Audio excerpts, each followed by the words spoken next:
এমনি একটা মানে অ্যাসেম্বলিতে একটা বিল আনতে চলছে বিজেপি, কি বলবেন? ইউসিসি বা ইউনিফর্ম সিভিল কোডের নামে নিয়ে আসছে।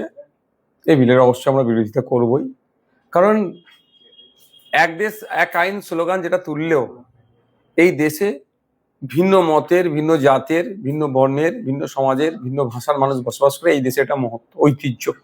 সারা পৃথিবী জুড়ে যত না ভাষাভাষী আছে আমাদের ভারতবর্ষে দেখতে গেলে কোনো অংশ কম নয়।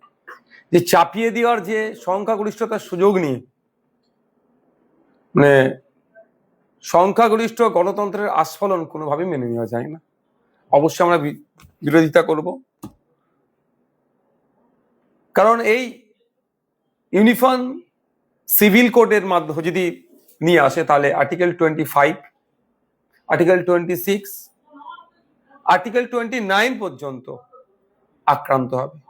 শুধু তাই নয়, বিভিন্ন ধর্মের, বিভিন্ন বর্ণের মানুষের আলাদা আলাদা যে রিলিজিয়াস, যে ধর্মকর্ম করা থেকে শুরু করে ধর্মীয় যে অনুশাসন, সেখানে অনেকটাই ব্যাঘাত হবে। ভারতবর্ষ একটা ধর্মনিরপেক্ষ রাষ্ট্র। এই রাষ্ট্রের প্রত্যেকটা জনগণের নিজস্ব মতামত রাখার জায়গা আছে।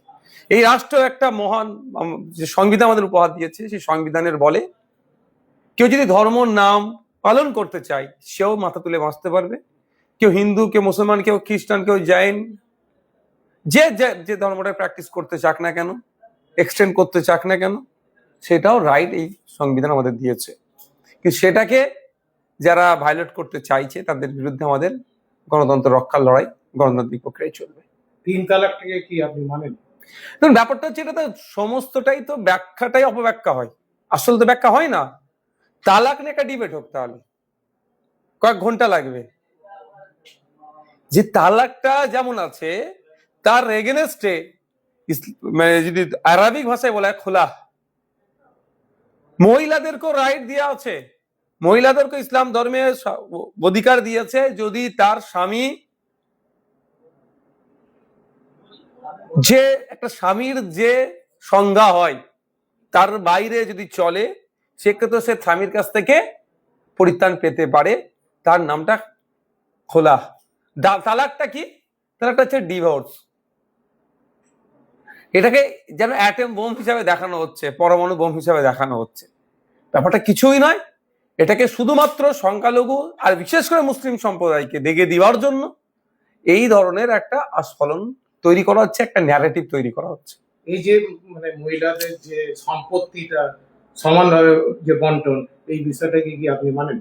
ধরুন আমি আপনাকে বলি, ইসলাম ধর্মে মহিলা, পুরুষ, পিতা, মাতা, একটা পরিবারের পুত্র, কন্যা, পিতা, মাতা, স্বামী স্ত্রী যদি হয়, এই ক্ষেত্রে স্বামীর, ধরুন আমি আমার কথা বলি, আমরা যে ভাই বোন আছি, আমার বোন আমার পিতার সম্পত্তি যেমন ভাগ পাবে, আমার বোন যখন বিবাহিত হয়ে স্বামীর ঘরে যাচ্ছে স্বামীর সম্পত্তির ওপরেও ভাগ পাচ্ছে।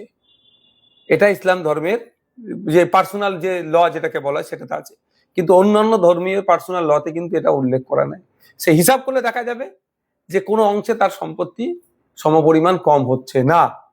কিন্তু এইগুলোকে ছোট ছোট ব্যাখ্যা শুধু করলে হবে না, বিস্তারিত ব্যাখ্যা আছে। তালাক যেমন আপনি একটু আগে বলছেন, তালাকে বিদাত আছে, নিষিদ্ধ, মানে বিদাত বলা হচ্ছে তালাককে, সেটা ব্যাখ্যা অনেক প্রসঙ্গ।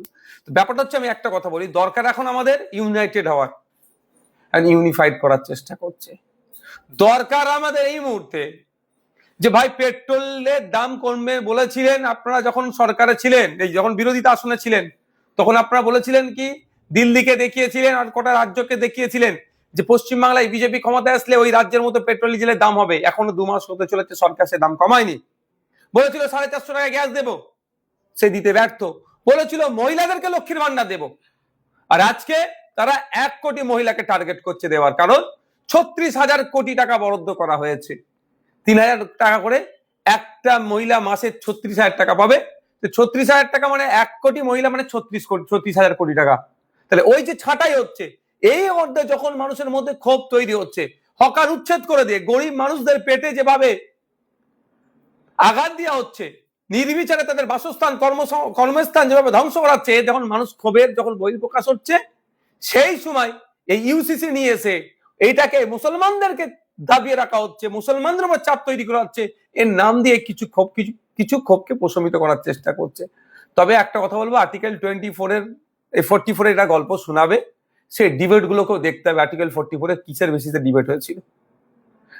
এটা নিয়ে আসলে সরাসরি আর্টিকেল 25, 26, 29 আঘাতপ্রাপ্ত হবে, কেন্দ্র ক্লাস করবে আর্টিকেলের সাথে। কেন্দ্র এবং রাজ্য সরকার ডবল ইঞ্জিন সরকার, এটা কি চাপিয়ে দেওয়ার কোনো রাজনীতি করছে?